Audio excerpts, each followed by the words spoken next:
Welcome back to the show, everybody. Take a look at these numbers while we run the headlines here. Oh, we got a show for you today. Great news for the XRP ledger and liquidity. There's a hearing set for next week for a new cryptocurrency bill. We're going to get into it. We got Gary Gensler in the news. Dun, dun, dun, dun.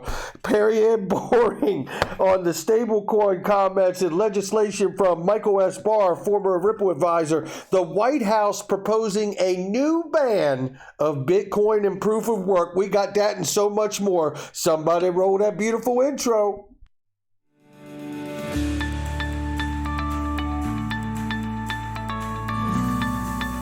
Digital Perspectives with Brad Kimes. Come on in.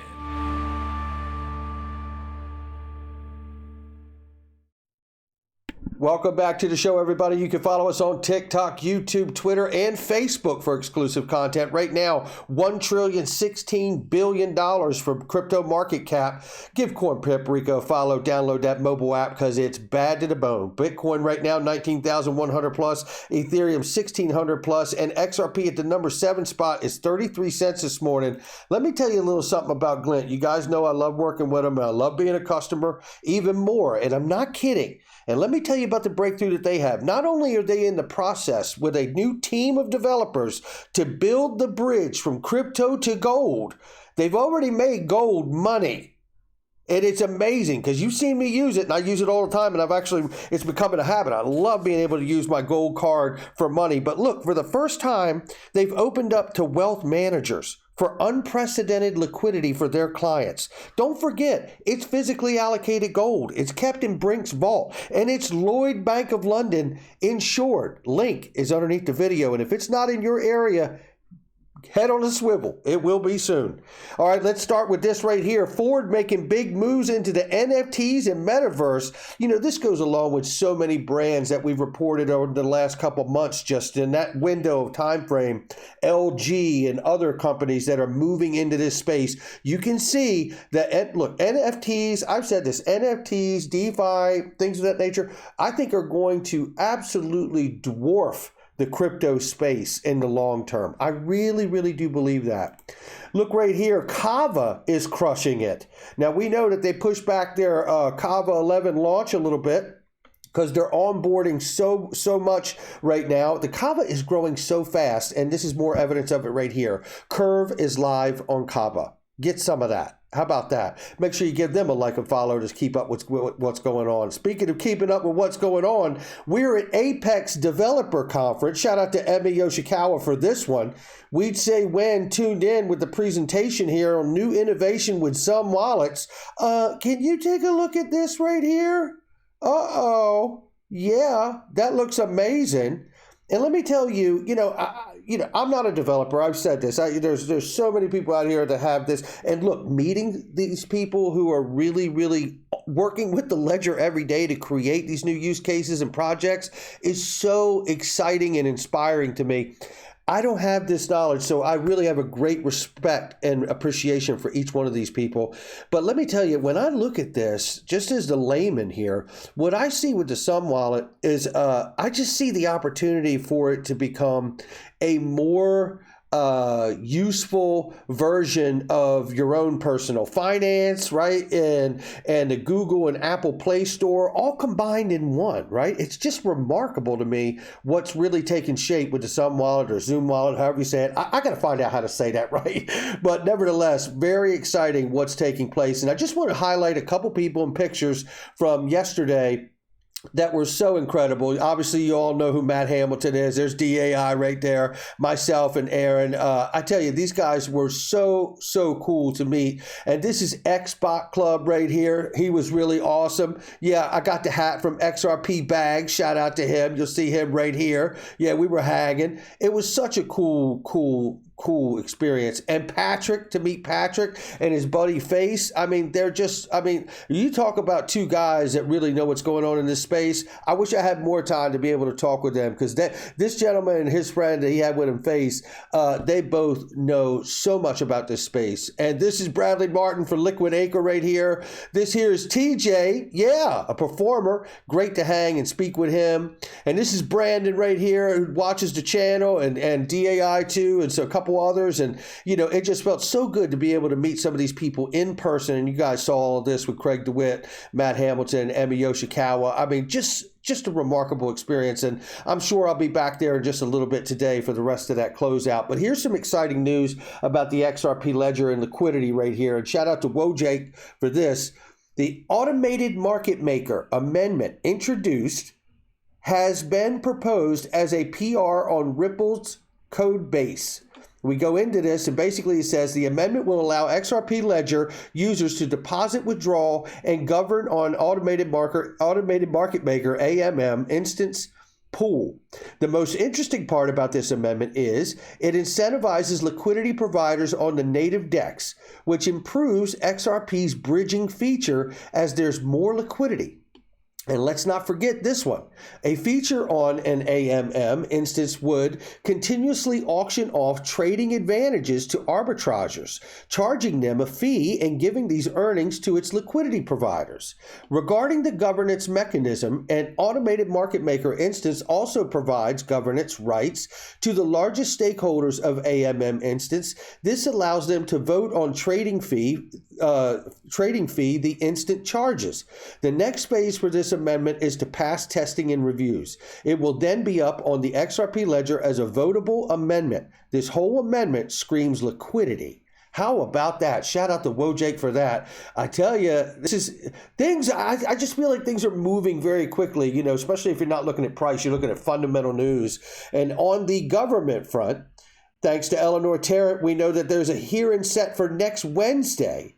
Former CFTC chair and Coinbase Deputy General Counsel Christine Parker, Director of Financial Regulation at the Center for American Progress and Stellar Development Foundation's Danelle Dixon, CEO there, for the Senate Agriculture Hearing Committee. And remember, that's where the recently introduced bill, crypto bill, which would give the CFTC the authority to regulate all digital commodities.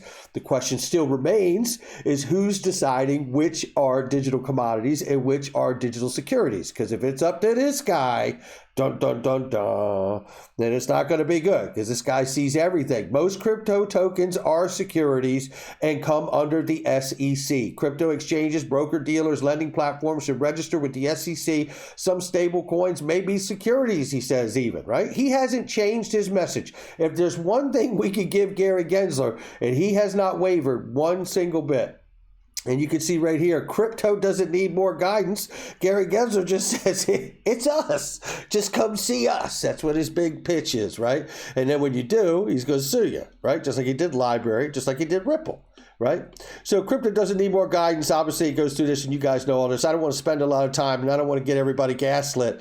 But let's talk about this, because this is Perry Ann Boring. Shout out to Perry Ann here. But she's talking about the recent speech that we saw from Michael S. Barr yesterday and his comments on stablecoin legislation. And she's pushing back here. And I want you to listen to this clip right here where she says, first of all, she says Fed's Vice Chair Barr weighs in a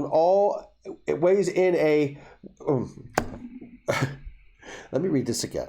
Fed's Vice Chair Barr weighs in a we all anxiously await to see text of the House Financial Services Committee stablecoin legislation, which we have not seen yet. Take a look at this clip. Oh, anything earth-shattering in those comments, Perry Ann? What can we glean from that about future regulation? Yeah, so for one, Vice Chair Barr, in his statement yesterday, he said that stablecoins need to come under the Fed's supervision under the premise that they may be systemically important. That is just a vastly overblown assumption. Well, that overblown assumption's been made here for the last couple years. Keep listening. Value of stablecoins worldwide today is about the size of a mid-sized regional bank. Stablecoins, they're not a financial stability risk. Now, secondly, what he was doing was he was sending a message to Congress, urging them to pass a piece of legislation that is currently being worked on by the House Financial Services Committee. Please note, no one's actually seen this bill. The members of the committee hasn't seen the bill. The industry hasn't seen the bill. But somehow Vice Chair Barr is involved in the negotiations. I think we've got some kind of a tail wagging the dog situation going on here. The Fed really needs to focus on monetary policy, and they should leave the legislating to Congress. Now, we've always been supportive of having clear rules to the road for digital assets. I'm not saying there's no room for regulation, but this needs to be done in a transparent way. Well, listen, I agree it needs to be done in a transparent way, but I'll tell you something, Perry Ann has been really largely absent with the whole attack from the SEC against Ripple and XRP itself. Now, she has stated, full disclosure, she didn't believe a couple years ago that XRP was a security. But as someone who represents the Digital Chamber of Commerce, you think that she'd have more of a voice about supporting the Ripple XRP case with the SEC than she really has been publicly. We will keep you up to date what happens there. But this just in, here we go. White House report proposes a new ban on proof of work Bitcoin mining, which if passed would shut offline over 60% of Bitcoin mining network. I'm not going to read all this to you because that's the gist of it. Shout out to Crypto Vincenzo or Vinco there. And what I'll say is this, I have talked about this for an extremely long time, right? Is that I have said it a million times. No, you cannot stop the technology, whether it's Bitcoin or something else. But you can regulate it or tax it or make it legislated out of existence if you want to. Let's say that they don't ban it, but let's say that they put a huge carbon tax on it that makes it less desirable to want to own it or mine it. Then you could see it turn into a ghost town, then couldn't you? Right? Or let's say that they wanted to ban it. And they say, we find any merchants that accept this for payment, right? We're going to $50,000 fine or 3 years in jail or whatever. No one's going to want it. The value's gone just like that. Don't believe it. It could still happen. Now, maybe it goes another way, and maybe this pushes everything to where they are forced as miners to use renewable source energy. And maybe in a secondary kind of agenda, they could create more use case for renewable source energy for constant mining being going through that instead of conventional methods of generating electricity.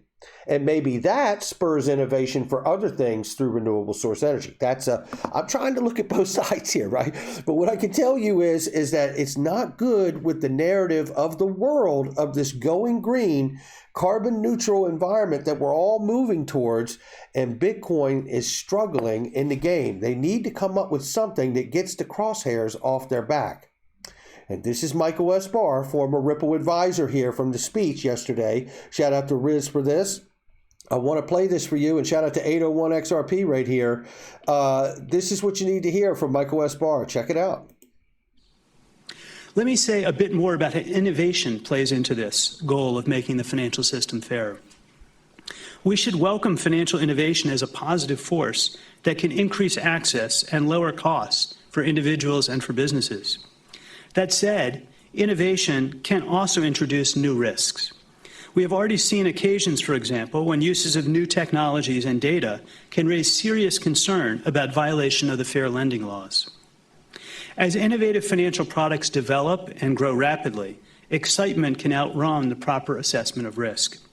As we have seen with the growth of crypto assets in a rapidly rising and volatile market, participants may come to believe that they understand these new products, only to learn that they don't, and then suffer significant losses. Crypto asset-related activity, both outside and inside supervised banks, requires oversight so that people are fully aware of the risks that they face. We plan to work with other bank agencies to ensure that crypto activity inside banks is well regulated based on the principle of same risk, same activity, same type of regulation, regardless of the technology used for the activity. I plan to make sure that the crypto activities of banks that we supervise is subject to the necessary safeguards that protect the safety of the banking system as well as bank customers. Banks engaged in crypto-related activities need to have appropriate measures in place to manage novel risks associated with those activities and to ensure compliance with all relevant laws, including those related to money laundering. At a more basic level, we need to focus on access to fast, efficient digital payments. This is a matter both of efficiency and of fairness. Low-income households can ill afford to wait days for their income checks to clear, nor can small businesses. A 3-day payment delay is an annoyance to someone with savings and ample credit, but it's a costly burden and sometimes a serious problem for others. And overdraft and insufficient fund fees hit low and moderate income households hard. I've been working on issues of financial inclusion for a significant portion of my career as a public official and as an academic. And I'm so pleased that we've made progress on instant payments. And there you have it. So, I mean, listen, it's getting down to it, ladies and gentlemen. I remind you guys, as I did in the video from early this morning, be very careful about the verbiage here. Crypto is not stablecoin. Stablecoins is not crypto. And when we're talking about real use case through a means of payment, let me read this clip to you here, this part of Michael S. Barr talking here. Barr also highlighted stablecoins as a priority, referring to these types of tokens as unregulated private money. How long have I been saying this about USD Tether? You know, it just depends how hard the government wants to push on this. The CTO from Tether admitted they don't use commercial paper to back the reserves, right? They admitted that they don't use treasuries to back the reserves. They admitted they don't have a third party doing the reserve accounting process. Just one of those three, a no on one of those three, is right there enough to get your door kicked in, right? And they said no to all three. Now, it really just depends. Is it going to be a fine? Are they going to be forced to go through some kind of new filing outside of FinCEN? How this goes, I don't know. But if they wanted to go hard, I mean, you hear what Michael Barr is saying. This is unregulated private money, but they're pegging it to $1. So, I mean, if they want to go hard on this, they could literally say, look, this is a digital version of a counterfeit US dollar, and just because you've been publicly out here selling it for however long doesn't make it any less counterfeit, because the reserves aren't actually there. You know, I don't know if they do that or if it's a fine or however it goes, but I tell you, we better have our head on a swivel when it comes to this, because it could really, really push the market down even further if we see a Tether rug pull. And he's making a point here. So Congress should work expeditiously to pass much needed legislation to bring stablecoins, particularly those designed to serve as a means of payment. Do not rule out the fact that we have talked about here on this channel multiple times that XRP is designed for payments. XLM is designed for payments. What is to stop them from giving that a stablecoin designation? And isn't it true, since they bottlenecked U.S. retail investors from being able to buy XRP the way we used to, that in this moment, I believe it's really representative of price to on-demand liquidity and not the investor. Now, I don't have anything to back that up other than my speculation, but that's where I'm at on this day. Things are getting very interesting, ladies and gentlemen. This is where we are, and that's where I'm going to leave it. Make sure you hit the like and subscribe, leave a comment below, share with somebody you know. Check out all the links underneath the video. They're great products and services with great specials and deals, but you got to click the links to get them. I'll catch all of you on the next one.